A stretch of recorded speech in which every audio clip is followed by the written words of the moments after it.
Hello guys, welcome to my new blog. तर आज होता 31 आणि मी लवकर आलो होतो ऑफिसमधून. तर चिकन घेऊन आलो होतो मी. मस्तपैकी 1 किलो चिकन आणलं आणि 2 तंगड्या आणल्या होत्या. मम्मीने हाय केला, कलेजा फेटा पण आणलं होतं, बट ते नाही दाखवलं मी.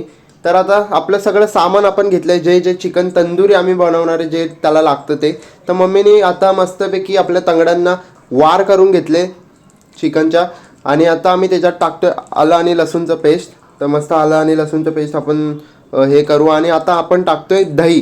दही एकदम इम्पॉर्टंट आहे चिकन तंदुरीमध्ये. तर दही वगैरे मस्त चोळून वगैरे घेतो. तर आता हळद वगैरे, कोरिएंडर पावडर टाकली. आता टाकला मालवणी मसाला, आपला जो चांगलावाला असतो तो. आणि हा कलरवाला मसाला आहे, हा याच्याने म्हणजे आपल्याला फुल कलर वगैरे येईल. तर आता चिकन मसाला टाकला आणि आता आम्ही टाकतोय तंदुरीचा, एव्हरेस्टचा जो तंदुरीचा मसाला आहे ना, 1 नंबर असतो, तो टाकला. आता मीठ वगैरे टाकलं, मस्त हलवून वगैरे घेतला. आता मी टाकतोय कस्तुरी मेथी. कस्तुरी मेथी मला खूप आवडते. तर आता एका पॅनमध्ये आपण बटर वगैरे घेतला आणि टाकतोय चिकन तंदुरी.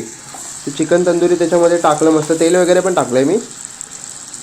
तर आता एक टाकली, आता दुसरी टाकतोय. म्हणजे तुम्ही बघू शकता की बघायलाच एवढं भारी होतं. तर आता बघू बनवल्यावर कसं, कारण दिसायला चांगलं दिसतं पण नंतर चांगलं होत नाही, असं पण होतं कधी कधी. पण हे आता चांगलं दिसतं आणि चांगलं बनलं पाहिजे म्हणून मी फुल प्रयत्न करतोय.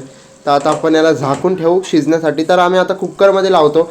तर आता परत पॅनमध्ये टाकलं आणि आता मी गॅसवरती थोडं असं फ्लेवर येण्यासाठी हे करतोय. तर आता मी घेतले खायला. तर तुम्ही बघू शकता आपले चिकन तंदुरी 1 नंबर शिजले. तुम्ही म्हणजे आता मी मस्त खातो पितो. तर आता मी फर्स्ट बाईट घेतो. 1 नंबर होतं गाईस, 1 नंबर. तुम्ही विश्वास पण नाही करू शकत, घरी आपण एवढी चांगली तंदुरी बनवू शकतो. आणि माझा भाव बघा, एवढा तोंड खोलतो पण खात नाही. भेटूया पुढच्या ब्लॉगमध्ये. बाय.